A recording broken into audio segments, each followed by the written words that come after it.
A is to B সমান 2:3, B is to C সমান 4:7, C is to D সমান 5:6 হলে then the value of A is to D সমান কত।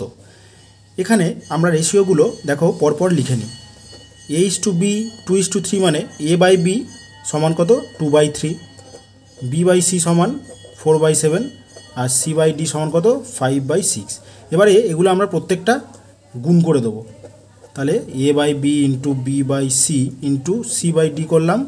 আবার তাহলে তাদের ভ্যালুগুলো গুণ করে দিই 4:7 ইন্টু 5:6। এবার এগুলো যদি কাটাকাটি করি তাহলে দেখো এ বাই ডি পড়ে আছে, তাহলে এ বাই ডি পড়ে আছে। আবার এখানে যদি কাটাকাটি করি তাহলে এটা হবে 4×5 20, 63।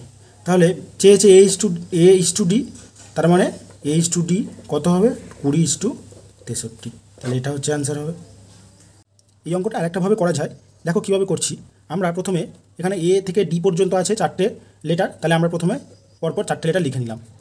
এরপরে যেটা যার রেশিও বলে দেওয়া আছে সেটা তার তলায় লিখবো। এ ইস টু বি এখানে 2:3 আছে, তাহলে এ বির তলায় 2:3 লিখে নিলাম। তারপরে B is to C 4:7, B is to C 4:7 লিখলাম। সি ইস টু ডি আছে 5:6, সি ইস টু ডি মানে 5:6। এবারে যেগুলো ব্ল্যাঙ্ক আছে সেগুলো তার লাস্ট ডিজিট দিয়ে ফিল আপ করবো, অর্থাৎ এখানে সিডি ফাঁকা আছে তাহলে বি এর মানটা দিয়ে এই দুটো ফিল আপ হয়ে যাবে। তাহলে এটা এখানে দেখো এ ফাঁকা আছে মানে এটাকে আমরা 4 দেবো আর ডিটাকে আমরা 7 দেবো, আর সি এর আগে ফাঁকা মানে এটা দুটোতেই আমরা 5 দিয়ে দেবো, কারণ লাস্ট এটা 5 আছে। এবারে আমরা এই তিনটেকে মাল্টিপ্লাই করব। কীভাবে না, দেখো 4 দুগুণে 8, 5 আসছে 40। দেখো সবগুলো করার দরকার নেই, কারণ আমাদের এখানে এ আর ডি চেয়েছে, সুতরাং আমরা এটা মাল্টিপ্লাই করবো আর ডিটা মাল্টিপ্লাই করবো।